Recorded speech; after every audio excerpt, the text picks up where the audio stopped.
नमस्कार मित्रों, मैं हूं मिश्रा और आप देख रहे हैं रुद्र आईएएस चैनल। हमारा ये जो एपिसोड है आर्ट एंड कल्चर यानी कला और संस्कृति से रिलेटेड है और ये एपिसोड बेसिकली यूपीएससी और स्टेट पीएससीज के जो तैयारी करने वाले स्टूडेंट्स होते हैं उनको ध्यान में रखकर बनाया गया है। कला और संस्कृति के अंतर्गत बहुत सारे सेक्शंस होते हैं, जैसे म्यूजिक होता है, जैसे डांस होता है यानी संगीत होता है, नृत्य होता है, चित्रकला होता है, स्थापत्य होता है, मूर्ति कला होता है। उसमें से हमारा जो टॉपिक है वो स्थापत्य यानी आर्किटेक्चर से रिलेटेड है। आर्किटेक्चर का संबंध भवन निर्माण यानी इंसान के द्वारा कोई भी आवास जैसी चीज निर्मित करने से संबंधित जो कला है उस कला को हम स्थापत्य कला के रूप में जानते हैं। भवन कई प्रकार के होते हैं। कुछ भवन होते हैं जिसमें साधु महात्मा सन्यासी भिक्षु विद्वान रहते हैं, कुछ भवन होते हैं जिसमें गृहस्थ रहते हैं और कुछ भवन होते हैं जिसमें भगवान रहते हैं। तो ये सारी जानकारियां जो होती हैं वो स्थापत्य से जुड़ी होती हैं और स्थापत्य के अंदर एक खास सेक्शन है, उसका भी एक छोटा सा सब सेक्शन है जिसको हम कहते हैं रॉक कट केव आर्किटेक्चर। तो रॉक कट वास्तुकला की श्रृंखला में हम जिस गुफा के बारे में आज आपको बताने जा रहे हैं वो गुफा सप्तपर्णी गुफा है। अब नाम जैसा क्लियर हो रहा है, सप्तपर्णी नाम से स्पष्ट है। पर्णी का मतलब होता है पत्तियां और सप्त का मतलब होता है सात।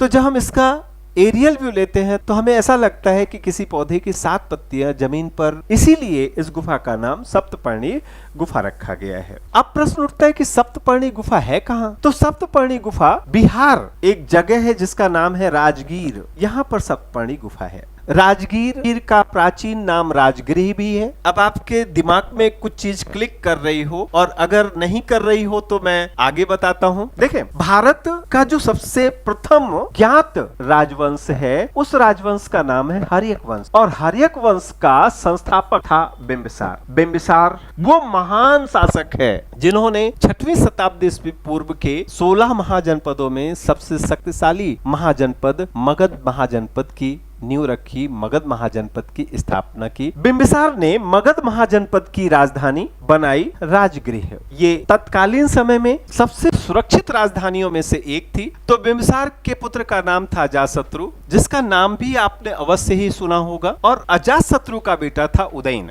उदयन ने एक तरफ से गंगा और एक तरफ से सोन नदी, ये दोनों नदियां आपस में जहां मिलती थी यानी गंगा और सोन नदी के संगम पर एक शहर बसाया। इस शहर का नाम था पाटलिपुत्र और इस पाटलिपुत्र को उदयन ने मगध की नई राजधानी बनाया। तो पाटलिपुत्र जिसे आज पटना कहते हैं, मगध की राजधानी बनने से पहले तक राजगृह या राजगीर ही मगध महाजनपद की राजधानी हुआ करती थी। यही राजगीर या राजगृह का हिस्टोरिक ऐतिहासिक महत्व है। इतना ही नहीं है, इसका कुछ रिलीजियस इंपॉर्टेंस भी है, इसका कुछ धार्मिक महत्व भी है। महात्मा बुद्ध ने अपना अंतिम उपदेश बिहार का एक बहुत ही खूबसूरत शहर है वैशाली में दिया। यानी अपनी लाइफ का लास्ट स्पीच था, रिलीजियस स्पीच था, धार्मिक उपदेश था, वो वैशाली में दिया। और वैशाली से महात्मा बुद्ध आगे आए। सैकड़ों किलोमीटर दूर उत्तर प्रदेश में एक जगह है कुशीनगर।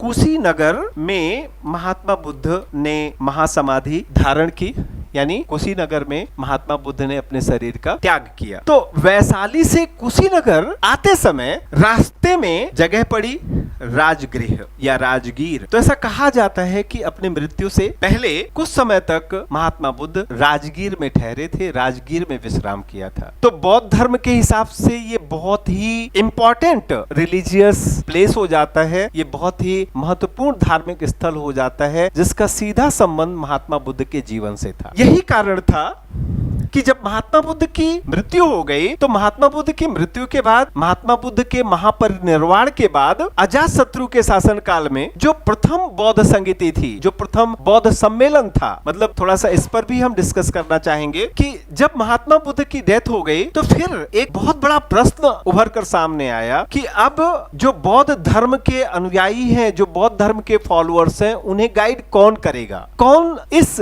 धर्म को आगे बढ़ाने का काम करेगा? कौन लीडर बनेगा, कौन मुखिया बनेगा, कौन नेता बनेगा? क्योंकि महात्मा बुद्ध अपना कोई उत्तराधिकारी छोड़कर तो गए नहीं थे, लेकिन महात्मा बुद्ध की मृत्यु के बाद उनके 30 बहुत क्लोज डिसिपल, बहुत ही करीबी शिष्य थे, उन शिष्यों ने आपस में विचार किया कि किसी नेता या किसी लीडर, किसी महान व्यक्तित्व की बजाय क्यों ना ये जिम्मेदारी संघ को दे दी जाए, तो संघ ही चलाएगा। संघ क्या होता है? संघ का मतलब मिशनरी। लेकिन मिशनरी की कार्य पद्धति क्या होगी? जो संघ है, संघ से जुड़े हुए जो बौद्ध भिक्षु लोग हैं, जो सन्यासी लोग हैं, जिन्होंने बौद्ध धर्म के प्रचार प्रसार के लिए अपना गृहस्थ जीवन त्याग कर संन्यास अपना लिया है, वो सारे लोग किन डिसिप्लिन्स में रहकर काम करेंगे, किन अनुशासनों का पालन करेंगे, आगे बौद्ध धर्म को आगे बढ़ाने, उसके प्रचार प्रसार की हमारी स्ट्रेटजी क्या होगी, इन सब बातों पर डिस्कशन करने के लिए अजातशत्रु के संरक्षण में राजगृह में प्रथम बौद्ध सम्मेलन आयोजित किया गया।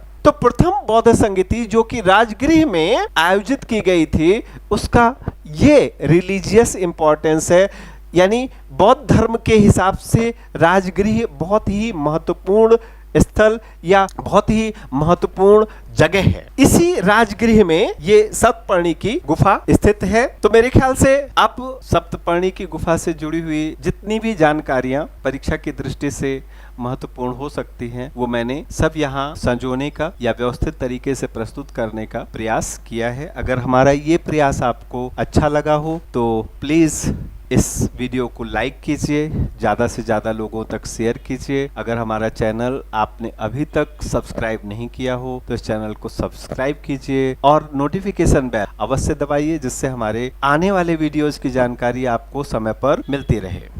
इसी के साथ नमस्कार, धन्यवाद।